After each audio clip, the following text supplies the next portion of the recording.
В полицию Флориды поступил звонок о том, что шестилетний мальчик подвергся нападению домашней собаки, которая никогда раньше не проявляла агрессивности. Однако, когда полиция прибыла в дом, ситуация оказалась намного хуже, чем они могли себе представить.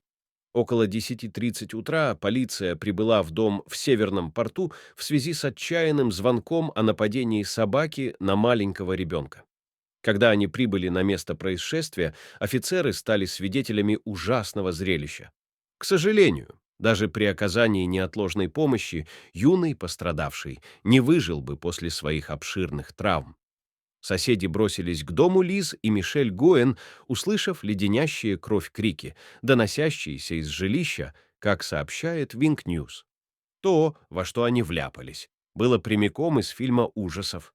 Спальня была залита кровью, а шестилетний Дилан Гиллан был тяжело ранен собакой семьи, которая была идентифицирована как помесь питбуля. Полиция вскоре выяснит, что именно произошло, что вызвало бурную реакцию собаки. Детективы объяснили, что Дилан просто завернул за угол в спальню, чтобы что-то забрать. Собака случайно оказалась в комнате, когда вошел Дилан, что привело к жестокому нападению. Это было внутри дома, собака была в спальне. Ребенок пошел в спальню, чтобы что-то взять.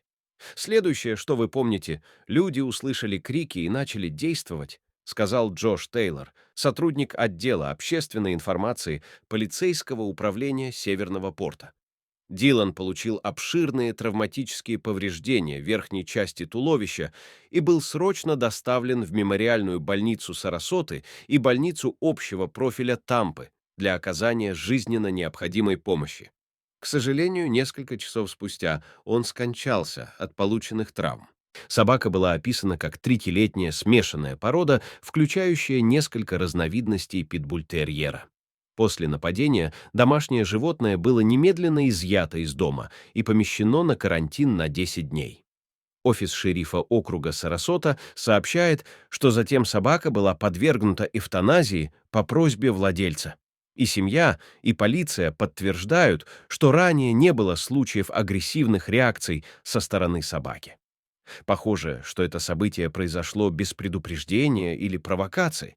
Полиция объявила, что никаких обвинений предъявлено не было.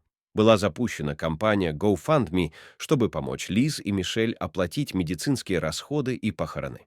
Организатор сбора средств описал Дилана как маленького мальчика, который испытывал огромную любовь к динозаврам и продолжит жить, играя в бейсбол на небесах.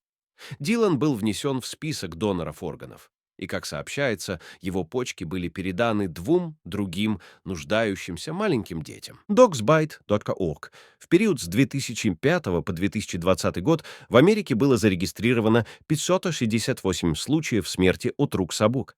Сообщается, что 67% из этих смертельных случаев произошли из-за питбулей. Журнал Time также сообщил в 2014 году, что питбули составляют всего 6% популяции собак, но они ответственны за 68% нападений собак и 50% смертей, связанных с собаками, с 1982 года. Это правда, что любая собака может напасть без провокации в любое время, однако существует расхождение между другими породами и питбулями и смесями питбулей. К сожалению, дети еще более уязвимы перед этими нападениями. Дилан Гиллан пробыл в этом мире всего 6 коротких лет, но этого времени было более чем достаточно, чтобы изменить жизни всех, кто его знал. Его всегда будут помнить за его огромное отношение к своей семье и бессмертную любовь к бейсболу.